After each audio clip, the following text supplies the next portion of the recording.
ये वर्णन करते हैं कि एकादशी व्रत को हरितोष व्रत कहते हैं। भगवान की प्रसन्नता के लिए, हरिजू की प्रसन्नता के लिए एकादशी व्रत रहा जाता है। प्रायः समस्त वैष्णव जन रहते हैं। जो रसिक जन प्रियाजू के चरणों के अनन्य हैं, उनका एक ही व्रत है, श्यामा श्याम की 8 पहर उपासना करते हुए अपने मन वृत्ति को श्यामा श्याम में समर्पित करना। यहाँ ज्ञान ध्यान व्रत कर्म जीते सब काहो में नहीं मोहि प्रतीति, रसिक अनन्य निशान बजायो एक श्याम श्यामा पद प्रीति। पर जो एकादशी व्रत रहते हैं परम धन्य है, वो हरितोष व्रत है। अब एकादशी व्रत का नियम क्या है और कैसे एकादशी व्रत का फल मिलता है, कई बार चर्चा हुई। बहुत सुंदर तस्मात् शास्त्रम प्रमाणम ते, शास्त्र प्रमाण के अनुसार श्री सनातन मुनि बोल रहे हैं, अथ ते नियमान वच्मि व्रते ह्रस्मिन् दिनत्रये, कास्यम मानुषम मसूरान्नम चणकांको द्रवास्तथा, शाकम मधुपरान्नम च पुनर्भोजन मैथुने, दशम्याम 10 वस्तूनि वर्जयेत वैष्णवः सदा। जिसे एकादशी रहनी हो और एकादशी का फल प्राप्त करना हो, उसको ये नियम पालन करना चाहिए। अथ ते नियमान वच्मि व्रते ह्रस्मिन् दिनत्रये, उसको 3 दिन, एक तो दशमी और एक द्वादशी और फिर बीच में एकादशी, उसको 3 दिन संयम में रहना होता है, तब बीच की एकादशी का उसे फल प्राप्त होता है। जिसे एकादशी व्रत रहना हो, उसका नियम है कि दशमी के दिन कांसे के पात्र का त्याग करें। वैष्णव सिद्धांत है कि कभी जिसमें मांस बना उस रसोई का भोजन न ग्रहण करें। मसूर की दाल, चना की दाल, कोदो और कोई भी शाक, शहद, दूसरों का अन्न, दोबारा भोजन और मैथुन, ये दशमी के दिन त्याग दे। एक बार दशमी के दिन भोजन करे 24 घंटे में, क्योंकि एकादशी रहना है। कांसे का पात्र, जिस रसोई में मांस बना उसके भोजन का त्याग, मसूर की दाल, चना, कोदो, शाक, मधु अर्थात शहद और दूसरे के द्वारा दिया हुआ भोजन और दोबारा भोजन और मैथुन क्रिया, इनका दशमी के दिन कभी भी प्रयोग ना करें। इन 10 वस्तुओं से वैष्णव दूर रहे दशमी के दिन। फिर एकादशी के व्रत में, ये पीछे तो हम वर्णन कर ही चुके हैं, कहीं नहीं आया कुटू का कचौड़ी पकौड़ी और सिंघाड़ा का हलवा और सावा, ये दुनिया के खीर और सब। एकादशी के दिन किसी भी तरह की गेम आदि क्रीड़ा ना खेले। जैसे अब आज व्रत है तो बैठे हैं अपना मोबाइल में गेम खेल रहे हैं, ऐसा कोई भी क्रीड़ा नहीं। द्वित क्रीड़ा, किसी भी तरह का गेम, ये सब खेल नहीं। द्वित क्रीड़ाम च निद्राम च तांबूलम दंत धावनम, परापवादम पैशून्यम स्तेयम हिंसाम तथा रतिम, कोपम हृणत वाक्यम च एकादश्याम विवर्जयेत। एकादशी के दिन उपासक को चाहिए कि वो किसी भी तरह की क्रीड़ा, मनोरंजन बिल्कुल नहीं।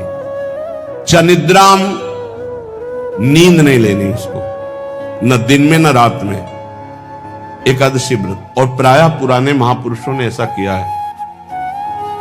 रामदास जी डाकोर के रात में जाते थे, रणछोड़ भगवान के यहां कीर्तन करते थे जाकर। तभी तो भगवान उनके कीर्तन पर, उनकी भक्ति पर रीझ कर गाड़ी में बैठकर उनके साथ आए थे। पूरी रात जगकर कीर्तन करना, और दिन में तो सोना ही निषेध है। द्वित क्रीड़ाम च निद्राम च तांबूलम, पान खाना निषेध है एकादशी को, बिल्कुल नहीं। जो व्रत रह रहे हैं। और दंत धावनम, वृक्ष से तोड़कर जो दतून की जाती है एकादशी के दिन है। परापवादम, दूसरे की निंदा करना, चर्चा करना नहीं, अर्थात अधिकतर मौन व्रत धारण करे एकादशी के दिन। पैशून्यम, चुगली करना। स्तेयम, कोई चोरी करना। हिंसाम, वाणी से, शरीर से, मन से किसी को दुख पहुंचाना। रतिम, अर्थात भोग करना, मैथुन करना। कोपम, किसी के ऊपर गुस्सा करना। अनत वाक्यम, झूठ बोलना।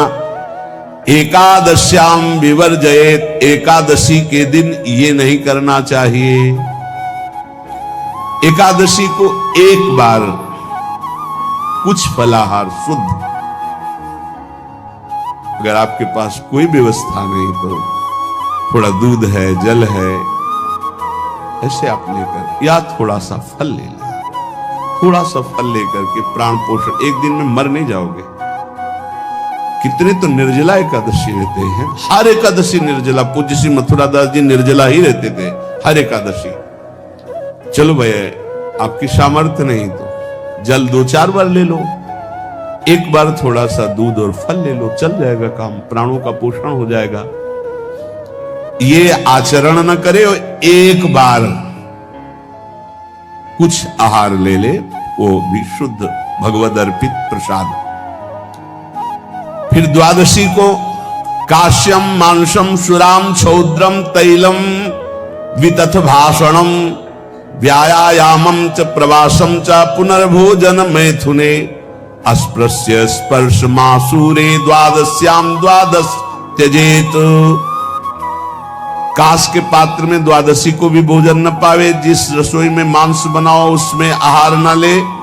किसी भी तरह का नशा द्वादशी को न करे। शहद न पाए, तेल के बने पदार्थ न पाए, मिथ्या भाषण न करे और बहुत शरीर का व्यायाम न करे, बहुत थकावट वाले कार्य न करे। दोबारा भोजन न करे, एक बार द्वादशी को भी भोजन पवित्र। मैथुन न करे, जिसका स्पर्श नहीं किया जाता ऐसे पदार्थों का स्पर्श न करे।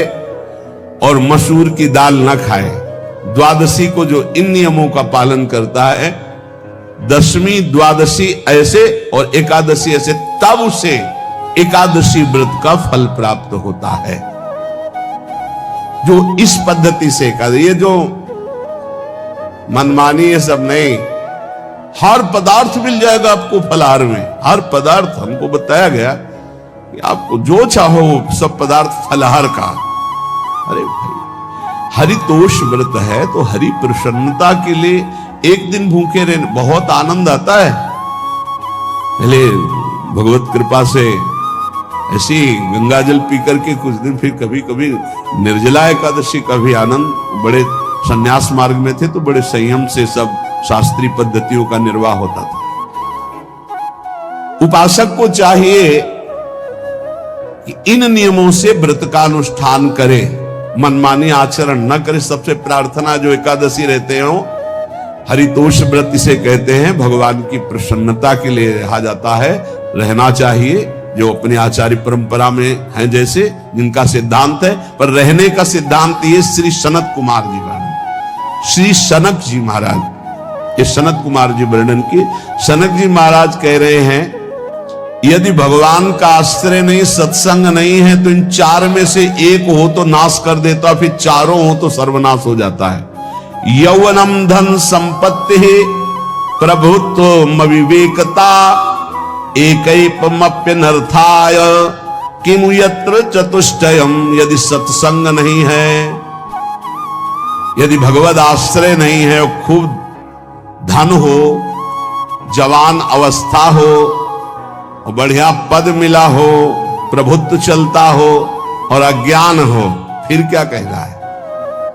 बोले ये चारों जहां मौजूद होते हैं वहां सर्वनाश का खेल शुरू हो जाता है। अगर इनमें से एक हो तो सर्वनाश करने में पर्याप्त है, और अगर चारों हो तो फिर क्या कहना है? यौवनम, जवान हो, धन संपत्ति, खूब रुपया पैसा हो, प्रभुत्व, कोई पद हो, कोई अधिकार हो बड़ा, फिर अविवेकता और अज्ञानी हो तो बोले एक नाश कर देगा, फिर चारों तो नाश ही कर देंगे। अगर सत्संगी है तो ये चारों महान कार्य कर देंगे। क्या यौवनम, जवान है, खुद दूसरों की सेवा, मेहनत पूर्वक धन संपत्ति कमाकर माता पिता की सेवा, परिवार की सेवा। ये माता पिता, हमारा वेद कहता है मातृ देवो भव, तैत्तिरीयोपनिषद, मातृ देवो भव, पितृ देवो भव, आचार्य देवो भव, अतिथि देवो भव, यान्य नवद्यानि कर्माणि तानि सेवितव्यानि नो इतराणि, यान्यस्माकः सुचरितानि तानि तोयोपास्यानि नो इतराणि, ये के चास्माच्छेयाः सुब्राह्मणाः तेषां त्वया स्नेनो प्रश्वसितव्यं, श्रद्धया देयं अश्रद्धया देयं, श्रिया देयं ह्रिया देयं भिया देयं संविदा देयं।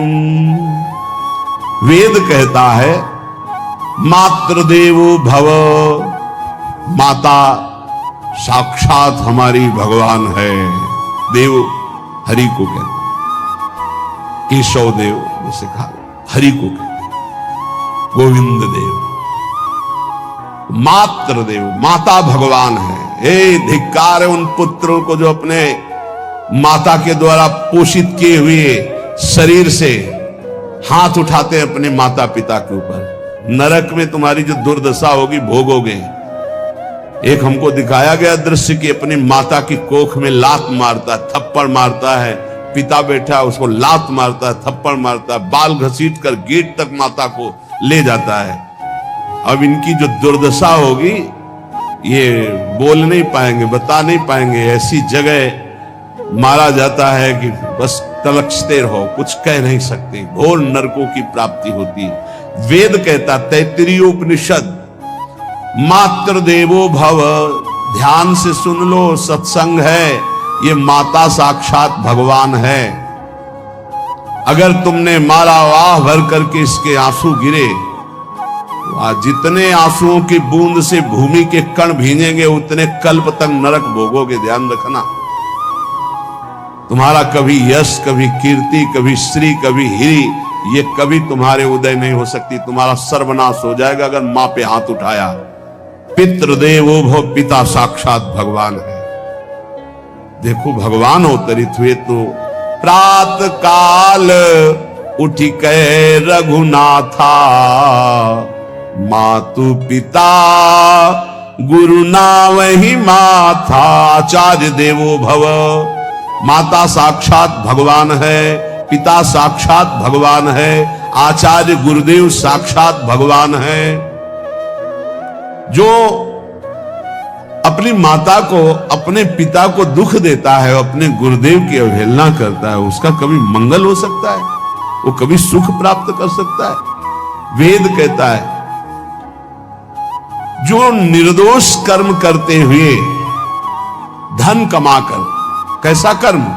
निर्दोष कर्म करते हुए धन कमाता है और उस धन से अपने बूढ़े माता पिता और गुरुजनों की सेवा करते हैं, जीवन धन्य है। धिक्कार है उस पुत्र को, धिक्कार उस जवानी को, धिक्कार है उस धन को, धिक्कार उस बुद्धि को जिसको ये सब प्राप्त होने पर भी अपने बूढ़े माता पिता को दर दर के भटकने के लिए